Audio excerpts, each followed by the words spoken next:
ლაილაი წარმოგიდგენთ პროგრამას ინფორმატორი.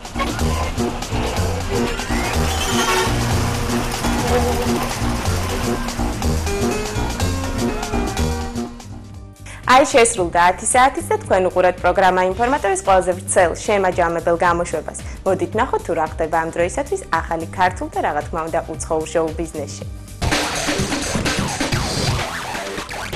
თამთა გოგუაძე ინტრო სტუდიაში ახალ სიმღერას წერს. თუ რა ერქმევა სიმღერას, ეს თამთას ჯერჯერობით არ მოუფიქრებია.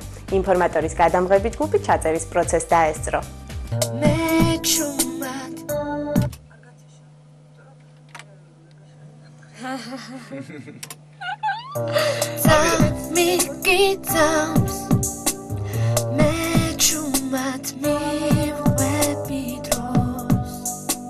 ეს არის ჭაბუკა ამირანაშვილის სიმღერა, ტექსტი ეკუთვნის მარინა გურგენიძეს, მარანჟირებაც ჭაბუკას ეკუთვნის, წერთ ინტრო სტუდიაში.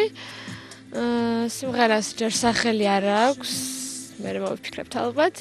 და ამ სიმღერას მაკეთებინებ ჩემი პედაგოგი, ვოკალის მაკა დავითაია.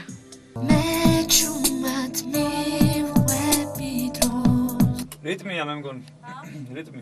ეს სიმღერა მზადდება ახალი ალბომისთვის და ამავდროულად ამ სიმღერას დავამთავრებ თუ არა, მეორე სიმღერასაც დავიწყებ მუშაობას. ეს არის იგივე ჭაბუკა ამირანაშვილის სიმღერა, ეს არის ფოლკი.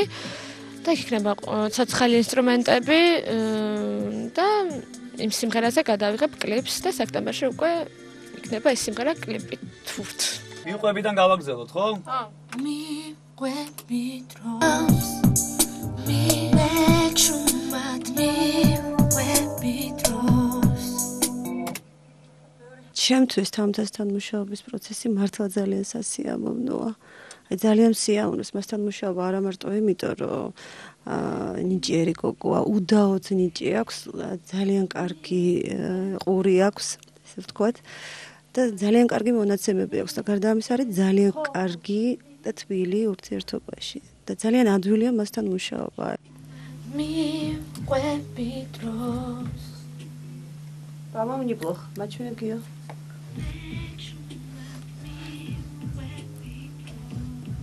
აია. რაღაცნაირია. მოი საერთო ჯამში მოვისმინოთ. რაც შეეხება ახალ სიმღერას, აი თამთას გემოვნება თვითონ მუსიკალური, აი იმდენად შეუზღუდავია აი საერთოდ სტილისტიკაში ეს გოგო, რომ აი მე ჩავთვალე, რომ არანაირად არ უნდა შევისხუტოთ რა.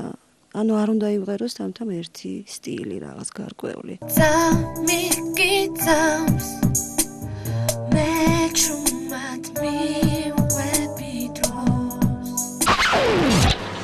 ამავე დღეს ოღონდ გვიან ღამით თამთა გოგუაძემ და ჯგუფმა ისინი კლუბ დალოჩი კონცერტი გამართეს.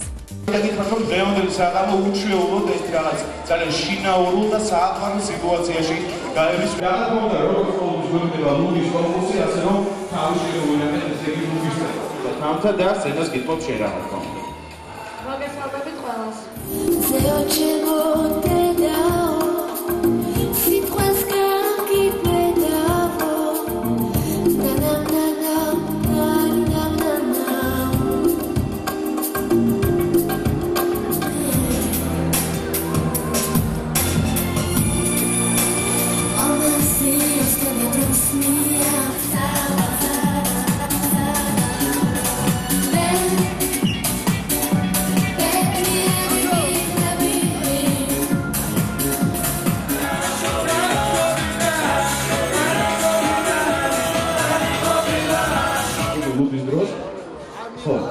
არ გვინდა პოლიტიკაში რომ გადავარდებით, მაშასა ჩვენი თავარი ამოცანაა ეს ერთი კათხა ლუდი ჩავიცალოთ რაც შეიძლება საკუთარ კუჭში. მაშასა 1 2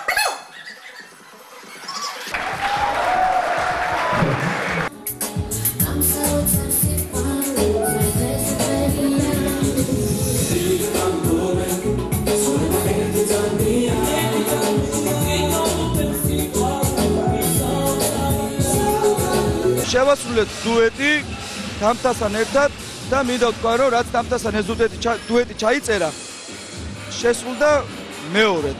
რაც შეეხება სახელს თვითონ დალოდი ძალიან დიდხანს მეგონა უცხოური სიტყვა თუმცა აღმოჩნდა ჩვენებური, ანუ სვანური სიტყვა და რამდენადაც გავიგე ნიშნავს ბროლის, ფაიფურის თოჯინას.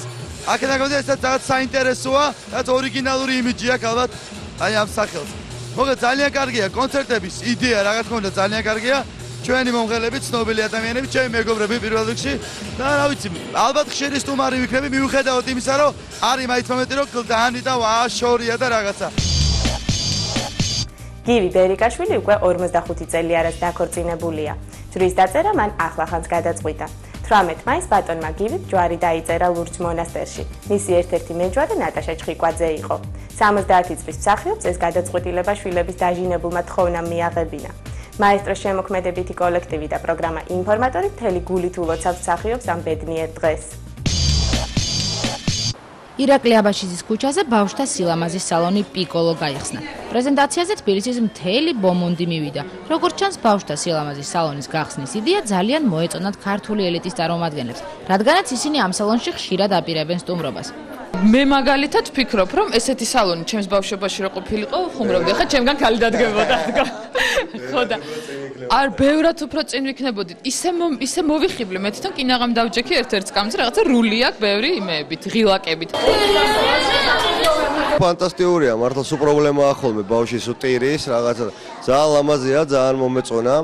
იდეა არის თან ძალიან კაი. იდეა, რომელმაც ასე აღაფრთოვანა თბილისის ბომონდის სამ მეგობარს, თია გირკელიძეს, ნინო გორდელაძეს და რუსო ხოჩიაშვილს ეკუთვნის. ბავშვთა სალონის იდეა იქიდან წარმოვიდა, რომ თუნდაც ქალაქში არ არსებობს ბავშვთა სალონი, არის უამრავი სალონი, მაგრამ ბავშვებისთვის სულ პრობლემაა, რომ ბავშვები არ შედიან, არ იჭრიან. აქ გაკეთე კონკრეტულად ბავშვებისთვის სალონი და ეს იდეის ავტორი არის მოდი თეა. იქიდან გამომდინარე, რომ დედა ვარ და ყოველთვის რაღაცა პრობლემა მექნება შვილთან დაკავშირებით გაკეთე შეკრეჭვაზე, ამიტომ მოვიფიქრე და რა ვიცი, ნახოთ, მე მგონი არ უნდა იყოს ცუდი. აი, ასე ლამაზდებიან პატარა თბილისელები სილამაზის სალონში, რომლის სახელწოდებას იტალიურიდან რო ვთარგმნოთ, ასე ჟღერს. პატარა.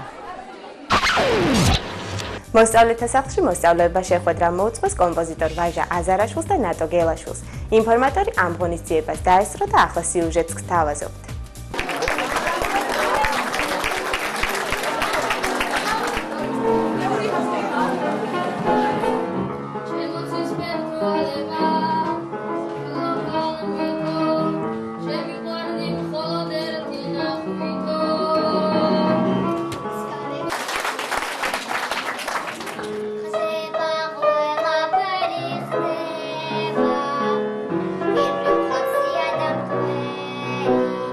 მე მიხარია რომ დღეს ჩვენი ახლა მოსწავლეები დაინტერესებული არიან იმ სიმღერებით, რომელიც ზოგი 30 წელს ზოგი დღეს დაიწერა და აი ფეხუში აკვე. მუსიკალური სკოლები რატომღაც მოიკოჭლებენ, იცი გაურბიან ასეთ შეხვედრებს, მაინც რო უნდა რაღაც თავისებური მომზადება და მე ვფიქრობ, რომ ძალიან დიდი მადლია ისევ ბავშვებისთვის, თუნდაც აი მე რო პატარა ვიყავი და როცა დავინახავდი ვინმე ცნობილს, მემართებოდა ჩემი ერთი თვე არ მეძინა. და ის მინდოდა და შევხებოდი რაღაცა, ნუ ალბათ მეორდება, იმიტომ რომ ოდესღაც მე ვერ წარმოვიდგენდი რომ მე ვიქნებოდი, შეიძლება აქ ბევრი ზის ახლა ნატო ბატონი ვაჟა ხო, რომელიც აგძელებს, არ ვიცით. ამიტომ მე მინდა რომ აი ჩვენი მიბაძვით ხო ბევრი და ბევრი გააკეთონ, იმიტომ რომ ჩვენთვისაც ცნობილი ადამიანის დანახვა ყოველთვის იყო დიდი სიხარული. ჩემი ძირითადი მიზანი რა არის ჩვენი დაწესებულების, რომ ბავშვს რომელსაც არ აქვს შესაძლებლობა პირისპირ შეხვდეს, ავტოგრაფი აიღოს, სურათი გადაიღოს, ამდენად ჩვენ გადავწყვიტეთ, რომ ეს ხალხი მოვიწვიოთ და მოვიყვანოთ და მათთან პირისპირ შეხვედრის საშუალება მივცეთ. აი ამ მიკრორაიონში ცხოვრება ბავშვებს, ეს არის ჩვენი ძირითადი მიზანი. ლაილაი წარმოგიდგენთ პროგრამას ინფორმატორი.